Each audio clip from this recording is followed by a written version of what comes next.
Polres Tarakan, Kalimantan Utara berhasil mengamankan 2 tersangka pelaku pemalsuan hasil swab PCR Jumat kemarin sekitar pukul 6 sore.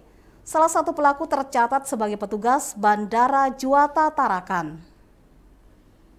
Terkait keuntungan yang didapat dari kasus ini terungkap saat salah satu pelaku FR tertangkap tangan menyerahkan hasil swab dan surat jalan PCR diduga palsu kepada 3 calon penumpang yang akan melakukan penerbangan melalui Bandara Internasional Juwata Tarakan. Setelah diinterogasi petugas, akhirnya ketiga calon penumpang itu mengaku tidak menjalani swab PCR secara fisik. Saat ditanya petugas, akhirnya pelaku FR pun mengakui jika memperoleh hasil swab PCR ini dari seorang oknum berinisial MA dengan harga 1,5 juta rupiah untuk satu surat hasil swab PCR.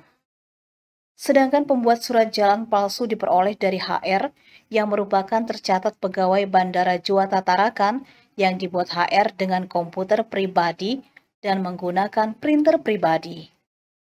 Itu nama yaitu saudara MA. Jadi perannya saudara MA sebagai calur ini yang akan kemudian mendapatkan surat keterangan tersebut dari saudara MA. Kemudian juga untuk surat perjalanan kita dapatkan dari saudara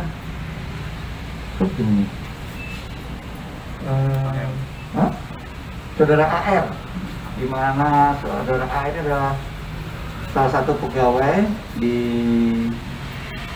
Bandara Juwata, salah satu pegawai di Bandara Juwata.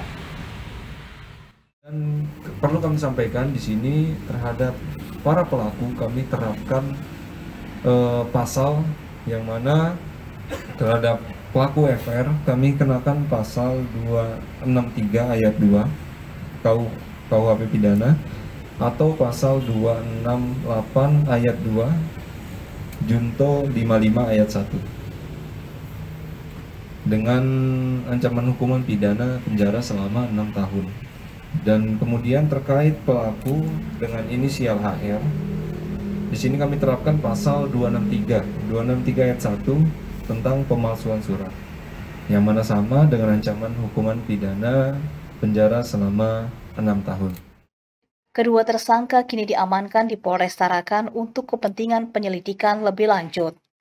Polisi juga mengamankan sejumlah barang bukti berupa 3 lembar keterangan hasil swab PCR, 1 lembar surat jalan palsu, 1 set komputer, 1 unit laptop, 2 unit printer dan sejumlah buku tabungan beserta ATM, sejumlah stempel, dan uang sebesar 7 juta rupiah, termasuk beberapa barang bukti lainnya yang digunakan tersangka.